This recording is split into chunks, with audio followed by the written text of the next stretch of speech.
अस्सलाम वालेकुम दोस्तों, उम्मीद करता हूँ आप सभी लोग खैरियत से होंगे। वापस से स्वागत है आप सभी लोगों का क्यू&ए वीडियो में। इसमें आपके द्वारा पूछे गए जो ज़रूरी सवाल, इंपॉर्टेंट सवाल रहेंगे सऊदी ट्रैवलिंग के रिगार्डिंग, वो मैंने पिक किया हूँ और उसको जो है यहाँ पे उसका सबका जवाब दूँगा। तो आप लोग भी अगर नए हैं मेरे चैनल पे कोई भी, तो आप जो है मेरे चैनल को सब्सक्राइब कर लीजिए और फेसबुक पे अगर वीडियो को देख रहे हैं तो वहाँ पे फॉलो कर लीजिए। आपके भी कुछ डाउट कंसर्न है तो आप भी शेयर कर सकते हैं। वीडियो को पूरा देखिएगा, हो सकता है आपके भी कुछ ऐसे डाउट रहें लाइक मोफ़ा होने के बाद कितने दिन में वीज़ा आता है, मोफ़ा वीज़ा लग गया, वीज़ा आ गया तो स्टैंपिंग हो गया, सब चीज़ हो गया तो अभी क्या होगा, टिकट कब तक होगा, और बायोमेट्रिक वगैरह अगर है तो बायोमेट्रिक पहले होता है या वीज़ा आने के बाद होता है। ऐसे बहुत सारे सवाल हैं। 90 दिन का वीज़ा अगर एक्सपायर हो गया, सऊदी अरब में है, 90 दिन वहाँ पे हो गया, मतलब वीज़ा भी एक्सपायर हुआ, सऊदी में रहते हुए इकामा कफ़ील ने नहीं बनाया, तो क्या कहीं आप ट्रांसफ़र ले सकते हैं? भाई का पहला सवाल लेना चाहूँगा सुनील प्रजापति। ये कह रहे हैं कि भाई 90 दिन का वीज़ा एक्सपायर हो जाए और इकामा भी नहीं बना हो तो दूसरी कंपनी में ट्रांसफ़र ले सकते हैं क्या, बिना कफ़ील को पूछे या बिना किसी को पूछे? तो देखिए, एक रूल होता है सऊदी अरब में, अगर आप जाते हैं तो 90 दिन के अंदर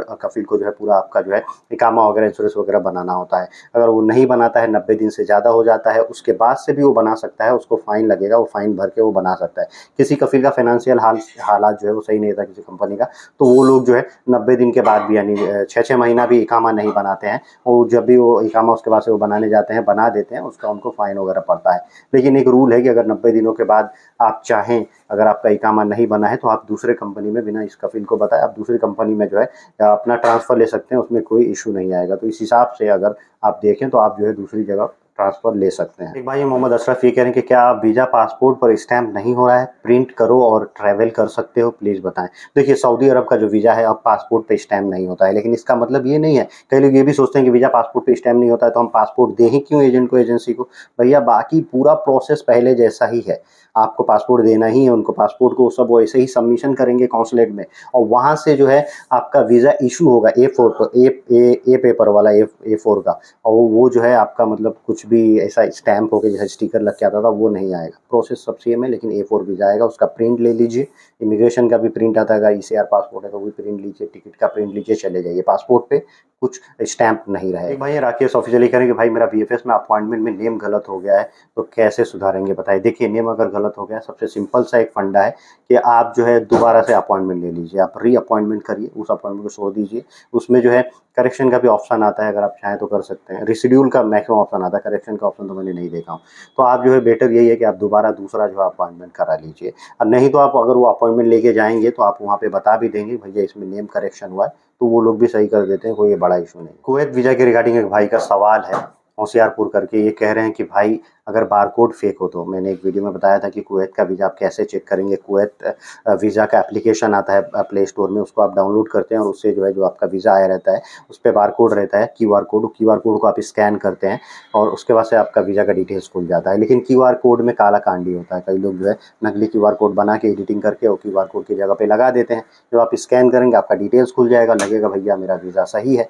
लेकिन यही भाई का कहना है कि अगर QR कोड फेक हो तो क्या करेंगे? तो दूसरा ऑप्शन भी है। दूसरा ऑप्शन क्या है? MOI number, passport number, visa number, ये तीनों नंबर डाल के चेक किया जाता है। वो दूसरे ऑप्शन को उसी एप्लीकेशन में, वो जो ऐप है उसमें ही वो ऑप्शन है, उसको सेलेक्ट करके उससे चेक करिए, क्योंकि उसमें तो आपका पासपोर्ट नंबर रहेगा और उस पे कोई काला कांडी नहीं हो पाएगी। तो उससे अगर आपका डिटेल्स खुल जाता है वीज़ा का तो समझिए कन्फर्म ओरिजिनल है। अगर नहीं खुलता है, बारकोड पे खुल रहा है और ये डिटेल्स डालने पे नहीं खुल रहा है तो नकली है। एक भाई हैं शहजाद आलम, ये कह रहे हैं कि सर मैं सऊदी अरबिया से जेल से आया हूँ, मेरे इकामा एक्सपायर हो गया था और कंपनी बंद हो गया था, तो मैं जेल से आया हूँ, क्या मैं दोबारा सऊदी अरब जा सकता हूँ? देखिए, आप जेल से आए हैं, यही एक चीज़ काफ़ी है कि आप सऊदी अरब नहीं जा सकते हैं। फिर भी अगर आप चाहते हैं कि आप चेक करा लें कि आप सऊदी अरब जा सकते हैं कि नहीं, आपका बैन लगा है, लाइफ टाइम का बैन लग गया है क्या, तो आप मुझसे कॉन्टेक्ट करिए, या फिर आप के कोई भी जानने वाले हों जो एयरपोर्ट पर निकलवाते हो, आप उनसे कॉन्टेक्ट करिए। पैसे लगते हैं, वो पेमेंट जो है आप उनको दे सकते हैं या मेरे को भी दे सकते हैं, मैं भी निकलवा के आपको जो है एयरपोर्ट प्रिंट दे सकता हूँ, जिसको बैन पेपर बोलते हैं। उससे क्लियर हो जाएगा कि आप सऊदी अरब में लाइफ टाइम बैन है या कितने, मतलब कोई पार्टली बैन होता है कि इतने साल का है, तो वो तो हो जाता है कि आप पार्टली बैन है। अगर मरहल लिख के आता है तो समझिए लाइफ टाइम बैन है, तो वो उस पेपर से क्लियर हो जाता है। यहाँ दानिश रफ़ी करके ये करें कि भाई मेरा वीज़ा अभी तक नहीं आया, 2 मंथ हो गया मेडिकल किया और बायोमेट्रिक, उसके बाद भी वीज़ा इशू नहीं हो रहा है। देखिए, 2 महीना हो गया तो आपका मेडिकल ही एक्सपायर हो गया और आपने जिस एजेंट को दिए होंगे वो वीज़ा ढूंढ रहे होंगे आपके लिए उनके पास वीज़ा ही नहीं मिला होगा, तो इसके लिए आपका जो है मेडिकल और ये सब जो है अब एक्सपायरी पे आ गया है। तो हो सकता है आपको बोलेंगे भैया दोबारा मेडिकल करा लो, एजेंट काम करा लेते हैं, मेडिकल वगैरह करा लेते हैं और ढूँढते रहते हैं कि कहीं न कहीं आएगा तो लगा देंगे। नहीं आता है तो आखिर में यही होता है कि कई लोगों का मेडिकल भी एक्सपायर हो जाता है। हो सकता है आपके साथ भी ऐसा ही हुआ। एक भाई नौशाद अहमद लिख रहे हैं, अस्सलाम वालेकुम। वालेकुम सलाम। भाई हम सऊदी अरब में हुरूफ से आया था, 25/6/2022 को दम्माम से एक फिंगर दे के आया था। हमें दोबारा आना चाहता हूँ। बैंड कैसे चेक करें, कैसे पता चलेगा कितना साल का बैंड लगा है और उसका समाधान क्या है? देखिए, बैंड अगर लग गया है तो उसका कोई समाधान नहीं है। आप जो है एयरपोर्ट पे, मैंने पहले भी बताया, एयरपोर्ट पे निकलवा लीजिए। आप मुझसे भी कॉन्टैक्ट कर सकते हैं, किसी और से। उस पेपर से ही पता चल जाएगा कि आपका बैंड लाइफ टाइम का है या पार्टली है, कितने दिनों का है। एक भाई कह रहे हैं कि मुफ़ा आने के बाद से कितना वक़्त लगता है वीज़ा आने में, आगे के प्रोसेस में? देखिए, मुफ़ा मैक्सिमम इसी केस में आता है कि जिनका वीज़ा रेडी होता है उनका ही मुफ़ा वगैरह होता है। कई बार एजेंट लोग ऐसे ही मुफ़ा करा देते हैं, वो अलग चीज़ है। लेकिन मुफ़ा अगर आपका आता है कब, जब आपका मेडिकल फिट होता है, फिर मुफ़ा आता है, फिर आपका बायोमेट्रिक होता है। बायोमेट्रिक हो गया तो पूरा डॉक्यूमेंट आप ऑफ़िस को भेज देते हैं। अब ऑफ़िस वाले आपके लिए एग्रीमेंट कफ़िल से मंगाते हैं, कंपनी से मंगाते हैं। वो एग्रीमेंट आता है, वो एग्रीमेंट आने के बाद से सबमिशन होता है। एग्रीमेंट आने में कभी-कभी टाइम लग जाता है। तो हो सकता है कि अगर नॉर्मली बात करें, सब चीज़ रेडी हो, तो 15 से 20 दिन में जो है मेडिकल के बाद आपका वीज़ा इश्यू हो जाना चाहिए। इससे ज़्यादा लेट लग रहा है तो कुछ न कुछ प्रॉब्लम कहीं न कहीं होगी। एक भाई अरुण गौतम भी कह रहे हैं कि हुरूफ लगा था 3 साल से, एम्बेसी से आया और 5 साल हो गया है, मैं सऊदी आ सकता हूँ। भाई देखिए, अगर आपका हुरूफ लगा था, आप एम्बेसी से आए हैं तो 5 साल का नॉर्मली बैन रहता है। एम्बेसी से अगर आप आए हैं डायरेक्टली कॉन्टैक्ट करके, तो नहीं तो फिर भी आप जो है एयरपोर्ट प्रिंट निकलवा लीजिए, उससे आपका कंफर्म हो जाएगा कि आप जा सकते हैं कि नहीं। हाँ, एयरपोर्ट प्रिंट निकालने की लोग कोशिश करेंगे, भाई हम कैसे आपसे कॉन्टैक्ट करें, कमेंट करके पूछते हैं। तो इंस्टाग्राम सबसे अच्छा रास्ता है, इंस्टाग्राम या फेसबुक, उस पे आप मुझे मैसेज कर दीजिए, डीएम कर दीजिए कि सर ये है, मेरी ये प्रॉब्लम है, ये पेपर निकलवाना है।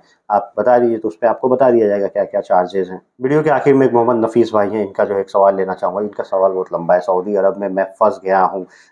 ये कोई कंपनी है सयास में, सप्लायर कंपनी है। सफ़ा 10 दिन आए हुए हैं, काम नहीं, मतलब ये किसी कंपनी में जाके फँस गए हैं, 10 दिन हुआ है, बोल रहे हैं कोई काम नहीं अभी तक मिला है। कंपनी बहुत ख़राब है। कंपनी जो है इनका पासपोर्ट वगैरह रख लिए है, बोले हमारा मदद कीजिए, हम इंडिया कैसे आएँगे? तो इसमें देखिए, अगर आप जिस कंपनी में भी गए हैं सप्लायर में, सप्लायर का लगभग 2-3 महीना तक प्रॉब्लम रहता ही है। जब आप चाहेंगे, जाते ही आपको सप्लायर में काम नहीं मिलता है। आपको वो लोग बैठाते हैं, आपका पूरा प्रोसेस करते हैं, डॉक्यूमेंट, इकामा वगैरह बनाते हैं। जब इकामा बन जाता है उसके बाद से आपको, आपका जहाँ पे कॉन्ट्रैक्ट वो लोग करके रखते हैं, वहाँ पे आपको भेजते हैं काम करने के लिए। तो इसमें ये 2-3 महीना प्रॉब्लम होता है, आपको बैठना पड़ता है। उसका कई लोग जो है सैलरी भी नहीं देते हैं। कई सप्लायर अच्छी रहती है तो वो लोग सैलरी भी देते हैं। कई लोग खाली खाना-पीना देते हैं, बोले भाई बैठे रहो, जब तुम काम पे चढ़ोगे तब तुम्हारी सैलरी शुरू होगी। तो ये चीज़ होता है। तो अभी मेरे ख्याल से 10 दिन हुए, तो आपको घबराने की ज़रूरत नहीं है। लोग पहले से रहते हैं, वो बताते हैं भैया बहुत प्रॉब्लम है, क्यों आ गए, हम तो फँसे हुए, तुम भी क्यों फँस गए। तो ये चीज़ें आपको पहले ही यहाँ पे इंडिया में क्लियर कर लेना चाहिए एजेंट लोग से। जो भी लोग ट्रैवल करना चाहते हैं, वो अपने एजेंट से ही पहले क्लियर कर लें कि भाई सप्लायर में मत लगाना, क्योंकि सप्लायर में प्रॉब्लम है। तो सप्लायर में आपको 2-3 महीना तो झेलना ही पड़ता है। कई-कई लोग 6-6 महीना झेलते हैं। आज की वीडियो करता हूँ यहीं समाप्त। उम्मीद करता हूँ वीडियो अच्छी लगी। मिलते हैं ऐसे ही अगली वीडियो में। Thank you guys, thank you for watching.